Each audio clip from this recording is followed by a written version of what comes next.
Hey friends, Ash here with Gents. Today coming at you guys with 5 fragrances that I love, that I just don't really reach for, and 5 fragrances that typically I will reach for instead of those fragrances. It sounds kind of complicated, but it's really not. Basically, it's 5 scents that I really like, that I find myself not wearing all that often, and instead of wearing those scents, I'll reach for another one instead. And then what that fragrance would be, typically. Now, obviously, with the amount of fragrances that I own and fragrances that I'm reviewing and getting in all the time, it's hard for me to wear much of anything on a regular basis, so do keep that in mind. It's just these 5 scents I'm going to talk about today I haven't reached for in a really long time. So let's jump into this.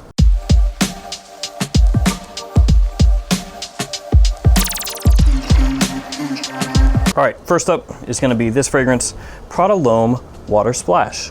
This fragrance did make my summer top 10 the year that it was released, and I wore it a good amount that summer, actually. There's a good amount missing from this bottle, which I think you can make out right there, but I haven't really worn it since then at all.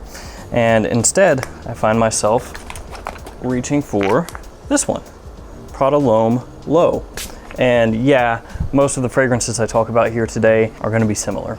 So this one and this one, these are similar fragrances. If you smell these side by side, you're gonna pick that up right away. And it does make sense. They're both in the Prada L'Homme line, the Prada L'Homme family, and they're both summer fragrances in that family. Prada L'Homme Water Splash has iris, it has neroli, it's got ginger, and it has mandarin leaf, among other notes. And Prada L'Homme Low also has iris, also has ginger, also has neroli, but this one has powdery notes as one of the more dominant or prominent notes in the scent. So like I said, these are both pretty similar. Spray these on side by side, as I mentioned, you're gonna pick it up right away.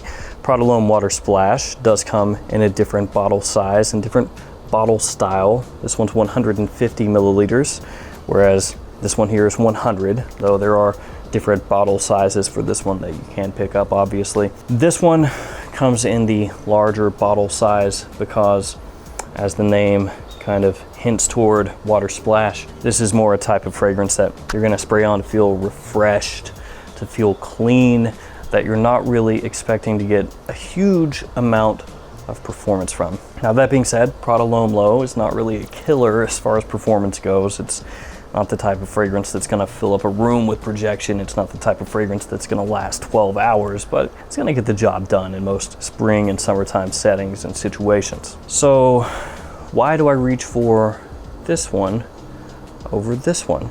Prada L'Homme Low, for me, comes across as a little bit of a higher quality fragrance, slightly more sophisticated, a little bit more versatile. You can use it in more situations, a little bit easier than Prada L'Homme Water Splash. Also, Prada L'Homme Water Splash, not quite as good performance-wise as Prada L'Homme Low. Now, Prada L'Homme Low is not a killer in terms of performance. It's not gonna last 12 hours. It's not gonna fill up a room, but in most situations, it's gonna get the job done. So I find myself reaching for L'Homme Low over L'Homme Water Splash, though when I first got L'Homme Water Splash, I did wear the heck out of it. It does smell good. I do really enjoy the fragrance, so I'm not bagging on it. It's just at this point, it's kind of fallen below L'Homme Low for me. Next up, let's talk about this one, Allure Homme Sport. This one is kind of a modern classic. Lots of men have used this as a signature scent.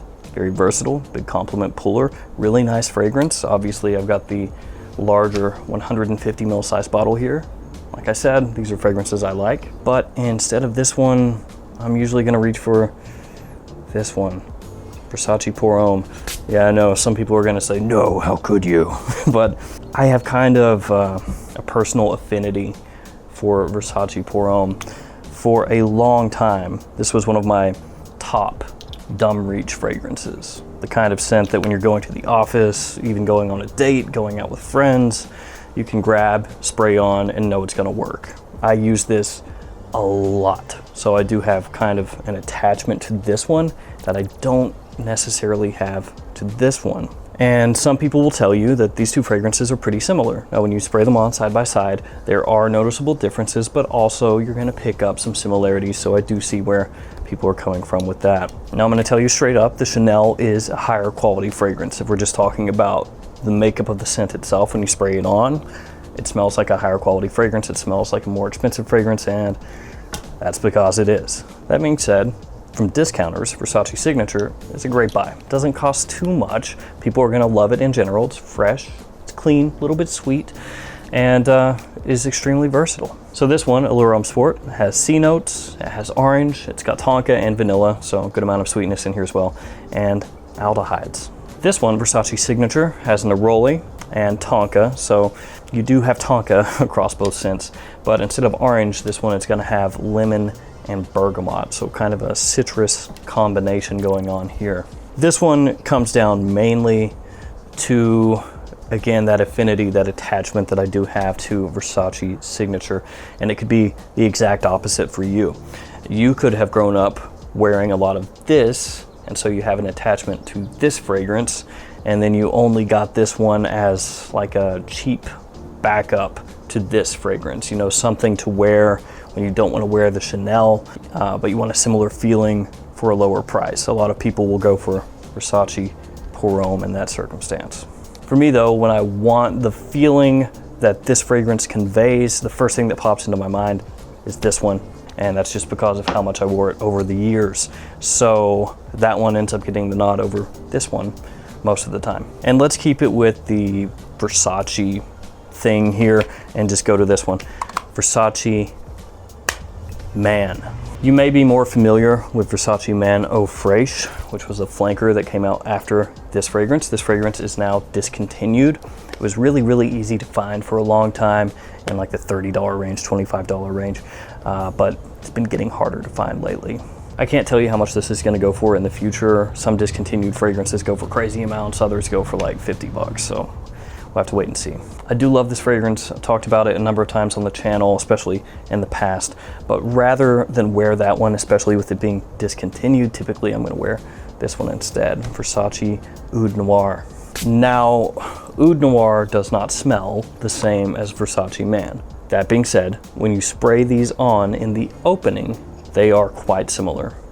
Yeah, so if you've only ever smelled Oud Noir and you get Versace Man, when you first spray this on, you'll be like, oh, yeah, there's a bit of Oud Noir in there.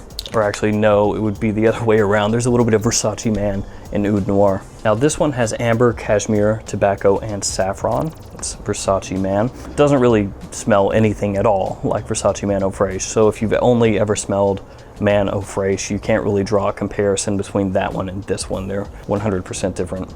Other than they have the same bottle style.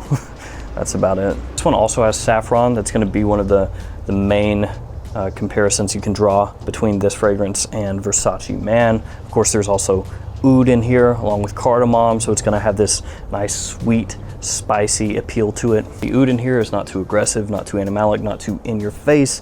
It is, in my opinion, one of the better beginner designer ouds to get into. So if you've never smelled oud in a fragrance, you're unsure of whether you'd like it or not, this one is a really good intro into kind of wearable Western ouds or Western oud type fragrances. This one is one that I absolutely love for fall and winter time, and I do feel like overall it's just a better scent than Versace Man. Versace Man, again, love the fragrance, but this one just a little more modern, and for me, a little bit nicer overall. That being said, I'm not gonna give up my Versace Man or anything. It's just, I prefer the Oud Noir. These next two I've talked about before, so you're gonna have to forgive me. Spice Bomb. Now, the first time I smelled Spice Bomb, I was blown away. I was like, wow, that's a spicy fragrance. What a surprise. And done in a very wearable way. You know, the cinnamon in here, really nice. It's not too sweet, but nicely sweet. Also tobacco, pink pepper, and saffron. Saffron is just one of those spicy notes that people just seem to love. So Spice Bomb is one I loved right away. Same with Bulgari Man in Black, actually, which is similar to Spice Bomb. But nowadays, if I want to wear a Spice Bomb fragrance, it's not that one. I haven't reached for that in a pretty long time, if I'm being honest. Instead, I would reach for this one, Spice Bomb Extreme. So this also has tobacco, it also has cinnamon, Where this is going to differ the most from the original Spice Bomb is in the vanilla. There's a good amount of vanilla in Spice Bomb Extreme.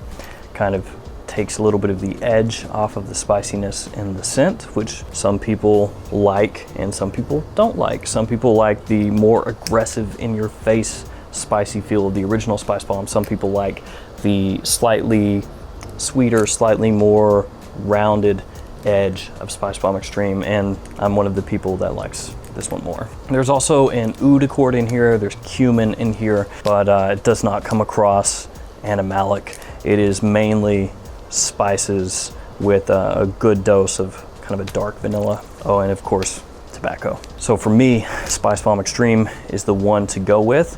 Now, projection-wise, Spice Bomb Extreme might be reined in slightly from the original Spice Bomb. That being said, Spice Bomb Extreme is a monster fragrance. It lasts a very long time. It projects heavily. You have no issues with performance with that one. Okay, the last two fragrances are from Hugo Boss. This is a line that I do like a lot. It's a line that's got hated on by a lot of people, and I understand, but for me, it's one of those, like, you know, guilty pleasures. It's this scent, and this one, the Scent Intense, just don't reach for anymore. Instead, I would reach for Private Accord. I actually have two bottles of Private Accord. I have this one, which is obviously 100 milliliter size, and then I have the the huge bottle. I think it's 150 milliliters, and I have that one because it was on sale for like $30 on FragranceNet, and I had to do it. So I've got a whole bunch of the Scent Private Accord. Never going to run out of that. Now, the thing with the scent fragrances is that they use Meninka fruit. They're really the only line of fragrances that I can think of off the top of my head that do make use of Meninka as a note in the scent, and really I think they're the only ones that make it the focal point of each fragrance in the line. Meninka is going to give you this kind of dusty, exotic, fruity sweetness smell. Once you smell it, you're always going to know how it smells. So pick up any of the scent fragrances, and when you smell that, you'll go, oh, well, that's Meninka. And you can pick it up in each one of these. Now this one, the Scent Intense, also has cardamom, leather, and vanilla as some of the main notes in the fragrance, and it's pretty good. The original The Scent, the first Eau de Toilette, that one got a lot of hate. And the way I view it is almost like they were experimenting with this Meninka. They were going, well, I want to make something based around that note, based around that accord. You know, this is our best shot, and they've kind of learned from each one after and made the fragrances feel better put together. This one has coffee, ginger, cacao, and vanilla as some of the notes in the fragrance, and that's Private Accord. And it just comes across so much more interesting to me than Intense does. Cacao lends a really nice sweetness to the fragrance. The coffee just works perfectly with the Meninka, and the ginger here gives it a nice sparkle, a nice effervescence. For me, Private Accord is my favorite in the scent line. The Scent Absolute is pretty good as well, and the Parfum Edition, also worth checking out. That one with more of a basis around iris. So yeah, for me, the Scent Intense at this point is kind of obsolete. I'm going with this one. All right, guys, that's gonna do it for me. 5 fragrances that I love, that I really like, that I just don't wear, and 5 fragrances that I'm gonna reach for instead of them. All right, guys, that's gonna do it for me. Thanks so much for hanging out with me today. Thanks for all your support. Stay safe out there, and I'll see you guys tomorrow with another fragrance video. See you guys.